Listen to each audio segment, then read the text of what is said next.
Bismillahirrahmanirrahim. Assalamualaikum warahmatullahi wabarakatuh.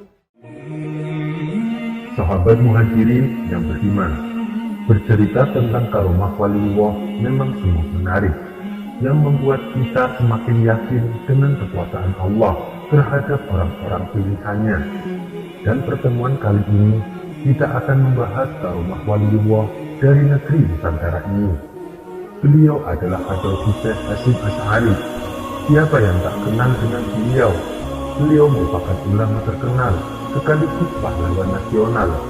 Beliau juga pendiri NU, organisasi Islam terbesar di Indonesia, dan mempunyai pesantren bernama Tebu Ireng dengan ribuan santrinya yang terletak di Kota Jombang, Jawa Timur. Ketika Syekh Hasyim Asy'ari masih muda, beliau nyantri di pesantrennya Mbah Kholil di daerah Bangkalan, Pulau Madura. Tidak seperti teman sesama santri yang lain, di mana mereka sehari-harinya sibuk mengaji. Beliau justru diberi tugas untuk mengurusi kuda milik Mbah Kholil. Hingga kesempatan mengaji pun tidak banyak. Bukan tanpa alasan, Mbah Kholil memperlakukan Syekh Hasyim berbeda dengan santri lainnya. Mbah Kholil merasakan ada keistimewaan pada diri Syekh Hasyim yang kala itu masih muda belia. Itu terbukti dengan ketaatan dan sifat takzim Syekh Hasyim kepada dirinya. Pernah suatu hari di saat hujan deras, terlihat dari kejauhan ada seorang tamu yang hendak menemui Mbah Kholil.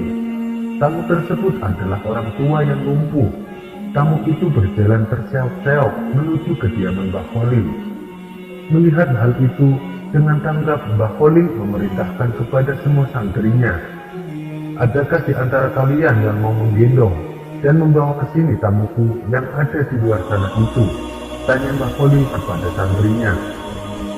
"Biar saya saja, Yai," jawab Syekh Hasyim mendahului teman-temannya. Syekh Hasyim segera berlari keluar menembus derasnya hujan, menghampiri orang tua tersebut, dan tanpa pikir panjang, Syekh Hasyim segera menggendong dan membawanya ke dalam rumah Mbah Kholil. Setelah sampai di rumah Mbah Kholil menyambut tamunya dan terlihat sangat akrab. Kemudian terjadi dialog empat mata antara Mbah Kholil dengan tamunya. Tidak berapa lama kemudian, tamunya Mbah Kholil minta pamit pulang. Lalu Mbah Kholil mendatangi santri-santrinya untuk meminta bantuan lagi. "Siapakah di antara kalian yang mau membantu orang tua ini untuk kembali pulang?" tanya Mbah Kholil kepada santri-santrinya. Dengan sikap, Syekh Hasyim muda langsung menjawab, "Biar saya saja, Yai." Kemudian Syekh Hasyim menggendong orang tua tersebut dengan penuh kehati-hatian dan rasa takjub. Di saat Syekh Hasyim dan orang tua tersebut sudah keluar dari kawasan pesantren, Mbah Kholil berkata kepada santri-santrinya yang lain, "Saksikanlah bahwa ilmuku telah dibawa oleh kawanmu yang bernama Hasyim, dan orang tua yang digendong oleh kawanmu itu adalah Nabi Khidir alaihissalam." Sontak semua santri-santrinya kaget dan menyesal. Kenapa nasibnya tidak seberuntung seperti Syekh Hasyim? Andaikan tahu bahwa tamu tadi adalah Nabi Khidir, tentulah mereka akan berebutan untuk menjemput dan mengantarnya pulang. Dikisahkan lagi, pada hari yang lain, Mbah Kholil kedatangan tamu dari Jawa. Tamunya seorang kiai yang alim dan mempunyai banyak santri. Kedatangan tamu kiai tersebut bermaksud ingin menikahkan anak gadisnya yang telah tumbuh dewasa.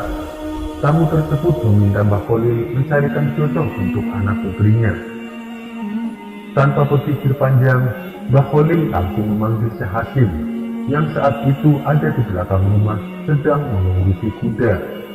Mendengar suara gurunya memanggil, Syekh Hasyim langsung berlari menghadap sang guru. Setelah Syekh Hasyim berdiri di hadapan Mbah Kholil dan tamunya, lalu Mbah Kholil berkata kepada tamunya, "Ini dia calon menantumu yang akan meneruskan perjuanganmu," seraya menunjukkan Syekh Hasyim kepada tamunya. Tamunya pun terkejut heran dan tak habis pikir. Dalam hatinya berkata, "Mana mungkin anak seperti ini bisa mengurus pesantrenku? Saya tidak yakin bila anak ini banyak ilmunya." Di sisi lain, Syekh Hasyim pun terkejut pula. Dalam hatinya berkata, Mana mungkin saya pantas dijodohkan dengan putrinya seorang ulama yang mempunyai banyak santri. Terlebih lagi kiai tersebut adalah seorang yang sangat alim dan berwibawa. Ternyata Mbah Khalil mengetahui apa yang ada di pikiran mereka masing-masing. Lalu Mbah Khalil berkata kepada tamunya, "Sudahlah kamu pulang saja dan siapkan selamatan di rumahmu. 3 hari lagi akad nikah dilaksanakan, dan kamu Hasim kembalilah ke belakang." Syekh Hasim pun kembali ke belakang dengan hati yang risau. Pikirannya kacau dan galau. Kembali bertanya-tanya dalam hati kecilnya, bagaimana saya bisa menjalani ini semua? Kenapa guru tidak memberitahu saya sebelumnya, atau paling tidak menawarkannya? Guna-gulana, bimbang ragu dan bingung terus berkecamuk dalam pikiran Syekh Hasim. Di saat-saat seperti itulah hidayah Allah ditampakkan. Syekh Hasim teringat di mana suatu hari saat Mbah Khalil mengajar kitab, beliau berwasiat kepada santri-santrinya, barang siapa di antara kalian yang ingin tercapai hajatnya, maka bacalah sholawat nariyah sebanyak-banyaknya, terutama di waktu yang mustajab, yaitu setelah separuh malam hingga menjelang subuh.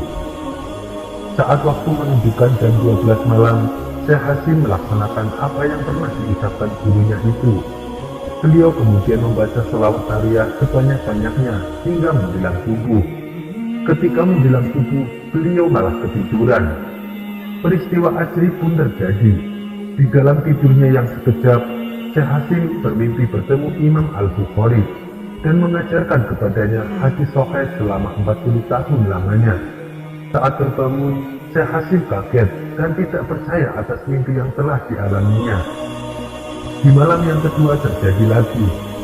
Dalam mimpinya beliau bertemu Imam Asy-Syafi'i dan mengajarkan kepada beliau kitab-kitab fikih dari berbagai mazhab, yaitu Imam Syafi'i sendiri, Hanafi, Maliki, dan Hambali.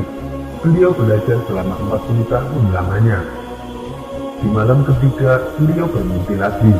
Kali ini bertemu dengan Imam Al-Ghazali dan Junaid Al-Baghdadi dan mengajarkan kepada beliau kitab-kitab tasawuf selama 40 tahun. Setelah 3 malam berturut-turut mimpi yang luar biasa, dalam hatinya beliau bertanya-tanya, apa makna dari semua mimpi yang telah dialaminya? Keesokan harinya, beliau hendak bertanya kepada gurunya, namun tidak ada kesempatan, karena beliau justru disuruh siap-siap berangkat ke rumah calon mertua untuk melangsungkan pernikahan. Lalu keduanya pun berangkat menuju rumah calon mertua Syekh Hasim. Selama dalam perjalanan, Syekh Hasim hanya diam tertunduk tak berani bertanya. Setelah sampai di lokasi, acara akad nikah pun langsung dilakukan. Begitu acara selesai, Mbah Khalil minta pamit pulang ke Bangkalan.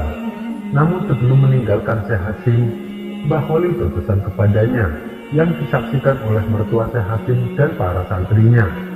Hasim, janganlah engkau menyeleweng. Ibadahlah sesuai yang dicontohkan Nabi melalui ulamanya, dan ikutilah ulamanya Allah agar selamat. Allah pasti bersamamu.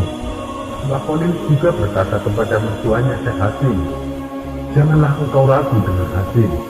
Dia sudah mengaji selama 120 tahun lamanya. Semua yang mendengar penuturan Mbah Khalil menjadi heran dan kebingungan, karena mereka pikir ini tidak masuk akal. Bagaimana mungkin Syekh Hasim mengaji sampai 120 tahun, sementara usia Syekh Hasim sendiri belum sampai 50 tahun. Namun semua yang ada di situ tidak ada yang berani menanyakan kepada Mbah Khalil atas kejanggalan yang diucapkannya. Hanya Syekh Hasim yang tahu maksud dari perkataan gurunya itu, sekaligus sebagai jawaban atas mimpi-mimpinya selama 3 hari lalu. Lalu Mbah Khalil pun balik ke Bangkalan. Keesokan harinya, Syekh Hasim ditunjuk oleh mertuanya, sembari ingin membuktikan sealim apakah menantunya, yang dimana Mbah Khalil selalu memujinya. Syekh Hasim disuruh duduk di tempat yang biasa mertuanya mengajar. Di tempat itu sudah disediakan 2 kitab, tafsir dan hadis, untuk Syekh Hasim membacakan kitabnya dan menerangkannya. Sementara itu, Syekh Hasim terlihat gugup, dan keajaiban terjadi. Tanpa harus melihat isi kitab, apalagi memegang kitabnya, Syekh Hasim langsung membaca dengan fasih dan hafal di luar kepala. serta membahasnya layaknya masyayikh yang sudah kenyang dengan segudang ilmu. Tak satu pun ada yang salah. Ustadz dan santri senior yang saat itu hadir merasa takjub, begitu pula dengan mertuanya. Sejak hari itu hingga seterusnya, Syekh Hasimlah yang mengajar semua kitab-kitab klasik yang tebal dari berbagai cabang ilmu agama Islam. Itulah kisah beberapa karomah yang ada pada diri Hadratus Syekh Hasim Asy'ari. Sekian dulu perjumpaan kita kali ini, sampai bertemu lagi di kisah selanjutnya. Wassalamualaikum warahmatullahi wabarakatuh.